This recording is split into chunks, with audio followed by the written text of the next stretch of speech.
Oh, you thought you were finished with tax season? No, no, no, sir. The time has come to pay the prediction tax. Well, I'm the one that pays that tax on erroneous predictions. Don't worry, guys. You're in the clear. I'll cover this one. Your favorite annual tradition of seeing how my Premier League predictions went has returned on May 24th. May 23rd may be Victoria Day in Canada, a national holiday, but congratulations as Prediction Reaction Day falls on the 24th, so everybody gets a 4-day weekend in Canada. But enough of the preamble. You know exactly what we're doing here, folks. We're going through my predictions for the Premier League season of last, looking at the clubs and the many L's and comparing them to some of your other favorite creators like Statman Dave, Mini Minter if you're 10 years old. I'm kidding. I just haven't watched a Sidemen video for what feels like a lifetime, but I do wonder if their demographic has grown with them or if it skews young despite them getting older. That's an interesting thing to talk about. You know, we're not doing Sidemen age demographic predictions. That's not what we're doing here. Why don't we start by seeing how I compared to other influence. Ugh, I hate referring to myself by that term, as the only influence I have is over editor Adrian. But hey, that's what the league was called. Influencer League or something like that. And speaking of, you can see it right here. Yes, I got 3rd place. And remember, you get points added to your total for how far off you were from getting a team's place in the table correct. So if you said Chelsea would get first, as, well, I won't spoil anything, then you would get 2 points for that as you were 2 places off. If you said Norwich would get first, then you would get 19 points as you were 19 places off. You get me? So as you can see, I finished in 3rd place, 8 points behind Statman Dave, who has won 3 times now. I'm Statman Dave. And Mini Minter, by the way. But I did finish ahead of Spencer, Thogton, James, and Matt, so I'll take that as a very small victory. I am the 3rd place meme, dude. That's 100% me. If you were to look back on previous tables like this, which, why would you? So you'll just have to take my word for it. This is typically where I place, except for that one year, the 2019-20 season, in which I put in a disaster class of all disaster classes and finished at about 2nd to last or something. It was stunningly poor, but for the most part, I secured that top 4 trophy, and Daddy Wenger would be very proud. All right, so let's actually react to the predictions now, and be sure to let me know both your best predictions as well as your worst ones in the comments. All right, time machine. Hello everyone and welcome to Rabona TV. I'm Adrian and welcome to the #1 spot for 100% correct predictions. Yes, I don't think I've ever gotten a prediction wrong in my life, and hopefully I never will. Okay, so 1, I love that quote from Harry Kane, and even Julia references it from time to time, in defense of something indefensible, because you quite clearly have done it before. I've never got a prediction wrong, and hopefully I never will. And 2, can we just appreciate the change in microphone quality here? New lights, new plant, new mic. We've invested into our $1 trillion set. And I stole that joke from The Leftovers. Mine isn't $1 trillion though, just a $500,000 set consisting of 2 lights, a neon sign, and 1 plant. Watch out!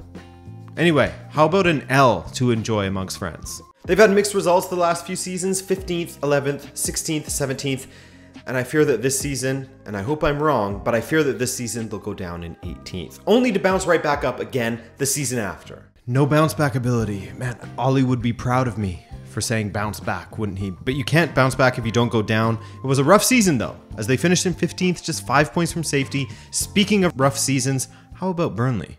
But I still see them surviving on the basis of their defense. Nathan Collins arrives to help out in that sector, and in Dyche's 9th season at Burnley, I have them finishing in 16th. 9th and final season, I should say, as Mr. Sean was sacked by Burnley and replaced by Michael Jackson. Feel bad for Big Mike, having to carry that name around. Oh, and for not being able to save Burnley, of course. And Newcastle is next. This was pre-takeover, and while they still had Steve Bruce. So this should be interesting. Of course, I like Almiron and Saint-Maximin in the attack, but their defense is some cause for concern. I have Newcastle dropping by 2 into 14th. Okay, this isn't too far off as they finished in 11th, but I am honestly ashamed of myself for assuming the Bruce tax would only take them to 14th. These dudes didn't win a single Premier League match until match day 15, man. Which honestly, Eddie Howe deserves to make triple his salary, whatever it is, for turning things around and taking them from 19th to 11th. And speaking of 19th, one of the biggest things that Xisco was able to build upon was Watford's defense, as 8 of their last 10 wins were all clean sheets. Their defense is clearly solid. 3rd worst defense in the league. Please don't tell me you messed this one up, Adrian. Come on, man. That will make them very difficult to deal with in the Premier League, but I think they will frustrate more than they will win, you know? I don't know that their attack is good enough, and they may be another team that ends up losing matches by a single goal consistently enough to go down. I have them in 19th. Oh, that was the remontada of predictions. Nailed that one. Watford in 19th. Let's go. But by the way, we won't go through my entire predictions, just the relegation places in the top 6, 7 or so. Sargent from Werder Bremen is an okay signing as well, though he struggled last term at Werder with the rest of Werder, who were relegated, of course. Embarrassing from me there. He was horrible beyond that one scorpion kick. And I know Americans, Norwich in general were brutal, so how could he thrive? He was injured, etc., yada, yada, yada. But what you cannot deny, Sargent is clearly a kiss of death, as his last 2 clubs were relegated. Confirmed. I fear that this may be a repeat of the last time they were in the Premier League. All promise and no output in the attack, with their defense being their Achilles heel. I have Norwich in 20th. They just don't seem as strong as the team that won the championship last time and came up into the Premier League, so I can't really see them, improving and staying this time. True, their attack was the worst in the league, as was their defense, and they got 20th. Oh, here comes a fun one, by the way, guys. Arsenal. But I do think that holding on to Granit Xhaka is key for Arsenal, which is looking more likely now. Lose him, and I really don't like the options in the middle. Partey is obviously a great player, but he can't be trusted to stay fit, man. He made 24 appearances with just 18 starts for Arsenal last season, and he's already injured to start the season. That's a really bad start, and hopefully it won't continue a cycle of injuries like we saw with Eden Hazard. I guess you could argue the cycle of injuries has already started for Partey. Okay, so good and bad. Good being that Partey did find some incredible form, and that midfield with himself, Xhaka and Odegaard ahead of them was pretty sexy at times. But again, you simply cannot trust Partey to stay fit. Again, he only made 24 appearances in the league, and when they really, really needed him to close out the season and seal top 4, gone. Injured again, missed the last 10 matches of the season. Not his fault, I guess. No, it's not his fault, but I'm just saying. But I think that Arteta will have better fortunes in general, and his youthful side with the likes of Saka, Smith Rowe, etc. will take them up from 8th to 6th. Hey, that's not so bad. Ultimately disappointing for Arsenal supporters, as they could have and should have done better, but they bottled it at the end of the season. How about Liverpool? Ugh. How about it? With Fabinho in the midfield, you can sort of take Thiago off of his leash. The Spaniard can have a redo of his debut season to show what he's truly capable of in the midfield and to help contribute to the attack, which, speaking of, the attack will be interesting, as Firmino managed to score a few in preseason, which, if he does show some decent form this season, that will make all the difference in Liverpool's attack.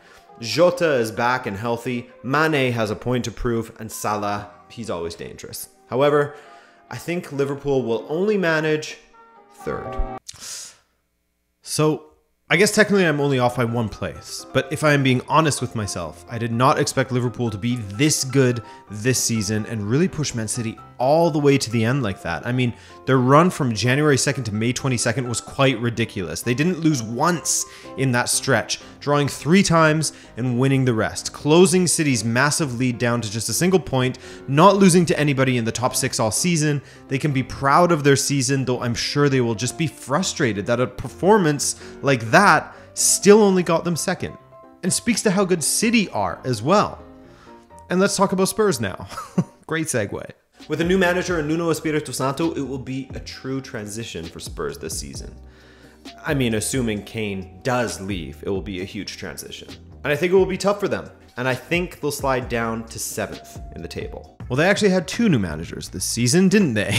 Nuno was a mega flop for Spurs, so they only went and brought in one of my favorite managers in Antonio Conte, and my goodness, I mean, he has proven once again just how damn good he is as a manager, and it's funny that there were people out there who doubted him and his ability coming in. Had I known from the outset that Conte would be the Spurs manager, I probably would have had them in 4th, but hey, there's no way in hell anyone in the world could have predicted that last August, so we gotta live with this. And now we gotta live with this Manchester United prediction. But they're still missing a defensive midfielder for them to truly be a title favorite. And they still are. That said, I see them getting 4th, and here's the rationale. I personally believe that Klopp, Guardiola, and Tuchel are all better managers than Ole. If your argument is, well, Ole has beaten them in the past, that's great. And those are one-off matches. And it's performances against the quote-unquote weaker opposition in the league that's the problem for United. The squad has improved and the pressure is absolutely on for them to perform. I think it's going to be a very tight top four with United in fourth come the final match day. Horror show. Absolute horror show. With the benefit of hindsight, let's be hindsight merchants now. I truly don't understand what I was thinking back then, and I apologize for saying that this United side could end up that high. Now, of course, the benefit of hindsight is the key here, and thank goodness I only said fourth as my final placement, but man, a lot can happen in a season, and United went from optimistic to tragic real quick.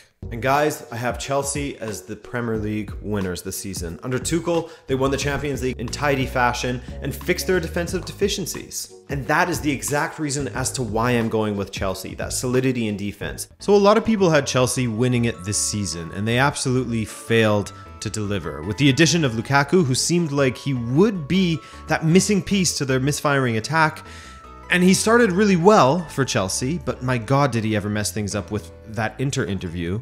And honestly, I think that the dude has a lot of mental baggage playing in the Premier League. I think he doesn't face scrutiny as well, and he needs to be absolutely loved in order to perform.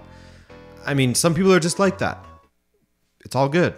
Chelsea will be a tough team domestically and on the European stage. I have them in first this time. So yeah, anyways, that was totally wrong. Chelsea had a nightmare season in some respects, but not even. 2 cup finals, 3rd place, and the quarterfinals in the Champions League. If that's a bad season, that's not so bad at all, considering all the turmoil at the club this year. So let's look at my table. Again, I finished 3rd in the influencer rankings with 56 points, aka for my 20 separate predictions, I accumulated 56 points from teams being off. The worst predictions, the ones that racked up the most points, were Everton and by far Leeds. Leeds was my biggest fail, as I was off by 8 with them. Other than that, the top teams weren't horrendous, off by 1 here, 1 there, 2 here and there. Leicester off by 3, you get the point. Overall, again, when you look at these standings to get an idea of the bar, they weren't so bad. They weren't the worst predictions. Not incredible, but I didn't have a howler. If anyone says that, you're getting blocked from my channel. I'm joking. How did you guys do though? Let me know what your best prediction was, as well as your worst. Remember, celebrate the good and the bad. We gotta have balance in the force.